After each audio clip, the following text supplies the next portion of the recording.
I am Brogen Hayes and you're watching One to Watch, the video review show where I tell you which one film to watch in Irish cinemas this week.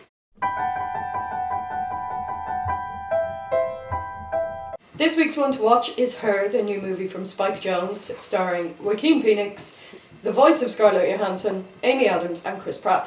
The film is the story of Theodore, played by Joaquin Phoenix. He is a man who has recently been dumped, had a relationship that ended badly. When he gets a new operating system for his phone that has artificial intelligence and is completely personalised for him, it's only really a matter of time before he falls in love with the voice of the operating system, also known as Samantha, also known as Scarlett Johansson. Spike Jonze has made a career for himself out of making films that are slightly odd and slightly off-centre, but set in a world and with characters that are relatable enough for it to seem familiar and actually for it to seem plausible. I mean, Eternal Sunshine of the Spotless Mind, it seems completely plausible that you could go in and get your memories that you didn't want anymore removed, and this is the same thing as Her.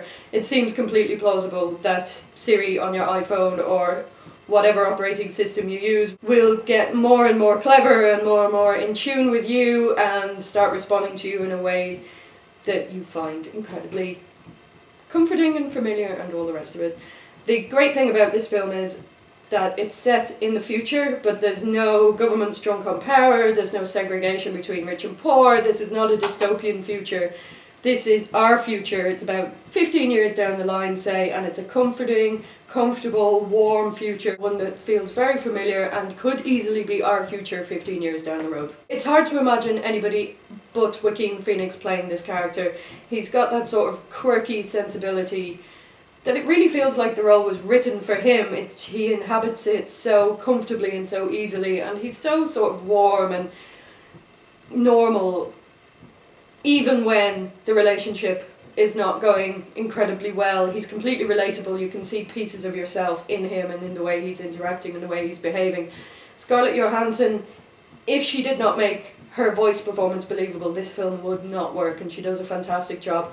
It's even more difficult because she doesn't have animation or she doesn't have any sort of form to play with, yet she still makes Samantha a fully rounded and realised character. Spike Jonze has made a film here which comments on the nature of relationships now, where many relationships are carried out through phones, through texting, through email or whatever, on long distance relationships where you form a relationship with somebody but you're not seeing them all of the time, or in the case of this film, at all.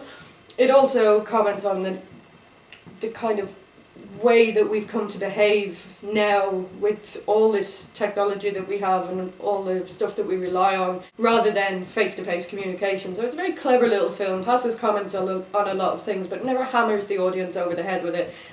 At the end of it, it's a very sweet and warm love story. Out of 10, I would give Her 10. My second 10-star review of 2014. Good job, Spike Jonze.